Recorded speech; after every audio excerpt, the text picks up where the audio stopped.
Switzerland and its unique economic system almost have a mythical status globally for being the rich place where rich stuff gets done. The headline economic figures back this up as well. Switzerland is routinely home to the wealthiest population on the planet, the country produces incredibly expensive exports, and its world-class financial sector is synonymous with accommodating wealthy clientele. This is all supported by its legendary neutrality, further heightening its mystique as the place where world-shaping decisions are made behind closed doors. It's the global headquarters of the central bank for central banks, it hosts the controversial World Economic Forum in Davos every year, and of course, it has rightfully earned a reputation for being a safe haven for ill-gotten gains. But behind this global reputation, there's a real economy with real people, and that reality is that Switzerland is not magical. There is nothing inherently special about the country that makes it the richest major economy on Earth, but if anything, that just makes it even more interesting. Switzerland's success is not luck, and if anything, it had a few key challenges working against it, which means theoretically other economies could learn a lot from it.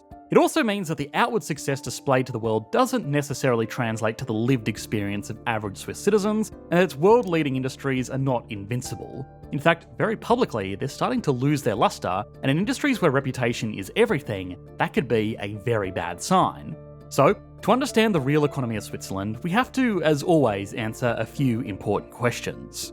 How did it develop these world-leading high-end industries? Do these industries really benefit the day-to-day life of the average Swiss citizen? And finally, what happens to the country when its global reputation starts working against it? Strategic financial management is crucial not just for nations, but for individuals too. This is where our sponsor, Trading 212, comes in, a platform designed to help your money grow instead of losing value to inflation. With Trading 212, even just holding your funds in your account earns you 4% interest, a straightforward way to ensure your money is working for you. One of the features I appreciate most is their multi-currency account. If you've been managing finances across different currencies like euros and Swiss francs, you'll benefit from exchange fees capped at just 0.15%, one of the lowest rates in the industry. Trading 212 also offers a pies and auto-invest tool, allowing you to diversify your investments across multiple companies with ease. If you're not sure where to start, you can explore the portfolios of popular investors, copying their strategies or customizing them to suit your own goals. You don't need to be a high-risk trader to take advantage of these tools. Trading 212 is all about making smart, steady investments that grow your wealth over time. So why not take control of your financial future? Sign up to Trading 212 using the code EE, make a deposit, and you'll receive a random fractional free share worth up to €100. The link is in the description, or use code EE to start investing today.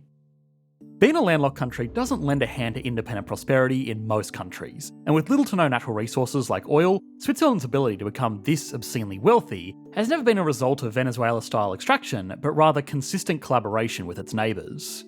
Originally, the country's people often had to venture out beyond their borders to find decent pay, and they often worked as mercenaries, most notably with the Old Swiss Confederacy, which allowed them to turn a profit under the leadership of neighbouring monarchs while simultaneously discouraging invasions. Even today, the Swiss Guards are the people who protect the Pope.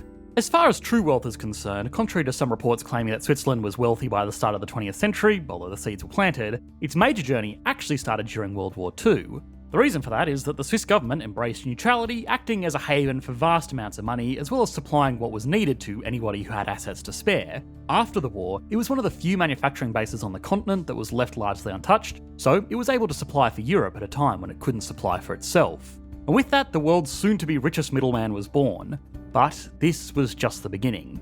Switzerland was one of the first countries in the world to develop mechanised industry. In fact, an early textile boom made Swiss industrialisation only second to England in the 19th century, and they channeled much of these profits soon after into major infrastructure projects. The legacy of these efforts is a road network of around 73,000 kilometres and 5,200 kilometres of rail lines, with Swiss citizens using railways more than any other country in the world through some of the most difficult to develop terrain on the planet. This allowed many of its industries to prosper into the present day, as Switzerland's topography would have otherwise made the transport of skilled workers and materials an absolute nightmare without these preemptive efforts. And even to this day, it's a surprisingly strong manufacturing hub. The machinery, electrical engineering, and metals industry alone employs over 300,000 people, or 8% of Switzerland's total workforce. An interesting side note is that Switzerland was one of the earliest pioneers of women in industrial roles. Back in the late 19th century, the workforce was almost 50-50 men and women. And all of this emphasis on vocation has led to many, including the World Economic Forum, to dub the Swiss labour force as the most highly skilled in the developed world. From as young as 16, a lot of industry hopefuls stop full-time education, instead rotating between school, intercompany courses, and hands-on experience in a workplace setting. This 3 to 4 year education includes both a wage and a crucial introduction to the world of work. It's a decision that's paid dividends compared to a lot of countries that are currently struggling to find labourers capable or willing to enter the trades. Of course, skilled labour comes at a price, and the country's people are paid extremely well, and it generally represents a large portion of the costs of production of goods and services. These high incomes also include gross wages, social contributions paid by the employer, as well as other expenses including professional education, training and recruitment. In 2020, this amounted to about $75 per hour worked for all secondary and tertiary sector enterprises. With these labour costs, the Swiss simply can't compete on price for generic goods. But unlike many other countries, they don't want to. This uncompetitiveness is what allows them to be one of the richest economies in the world. Switzerland is an absolute powerhouse in the realm of quality products. They make everything from world-class industrial machinery to world-class watches that they can sell at a huge markup because it has high-end industrial know-how. For such an advanced high-income economy, the manufacturing industry typically associated with middle-income countries contributes 25% of their GDP. They make over $30 billion exporting compounds and base metal watches alone. Of course, while watches that cost more than a car are the first thing people think of when they think of Swiss exports, it's not even their largest or most technical export. Their machinery is where the real money is. Their CNCs, for example, also known as a Swiss-type lathe or a Swiss automatic lathe, capable of producing small parts with both precision and accuracy. Just watching them is one of the most soothing, nerdy spectacles of all time.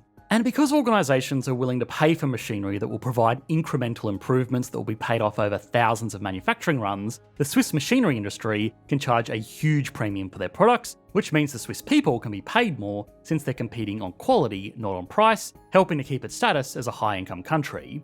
This also avoids the problem of being a landlocked country. Normally such a position makes trade very expensive because bulk goods can't be directly loaded onto ships, which are the cheapest form of transportation over long distances. But this is a problem for an economy making basic goods with low margins. A toaster can be manufactured pretty much anywhere, especially in places like China, so people are going to buy the cheapest one, putting huge pressure on shipping and labour costs. A Rolex can only be made in Switzerland, so they can charge a lot, and the cost of labour and shipping is basically irrelevant in the end cost of the product. Now, most other landlocked countries in the world struggle with crippling poverty, so this strategy of high margin exports sounds like it could be something that could help them too. Unfortunately, it only really works in Switzerland because it had such a huge head start. Building up the machinery, training a workforce, and building the infrastructure to make these industries what they are today literally took centuries. And if Switzerland wasn't one of the first industrial countries in the world, and in an opportune position in post-war Europe, it's unlikely these industries would be as prosperous as they are today.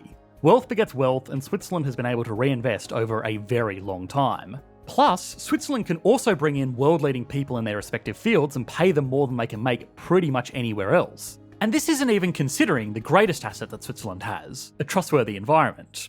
At least the right kind of trustworthy.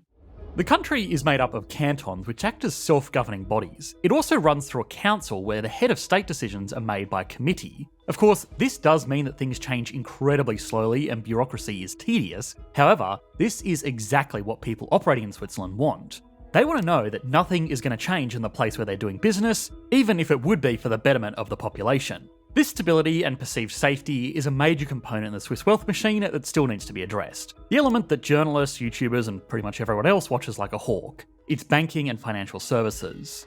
Switzerland has a long history of banking, tracing its way back to the fact that the country is literally designed like a vault with natural protections from the rest of Europe. It became a safe haven for kingdoms to keep their gold and conduct finance in a place that would be very hard to break into, which again rapidly escalated during and after the Second World War.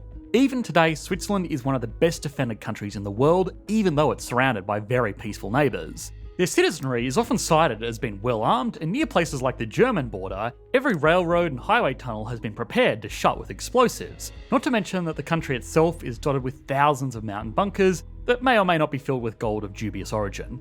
All jokes aside, many of these Cold War precautions are starting to be dismantled. However, Swiss defence as a whole is still pretty impressive, and that reputation as a country-sized fortress is carried through to the modern day.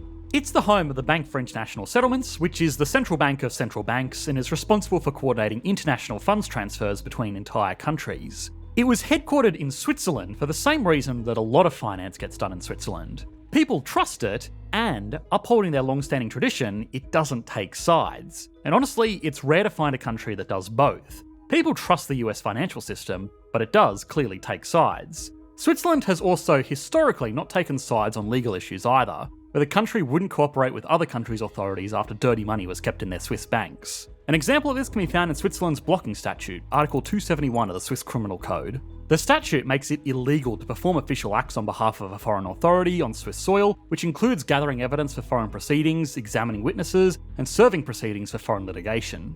Even from the description, it's clear that following the money trail, at least for a while, all roads would end at the Swiss border.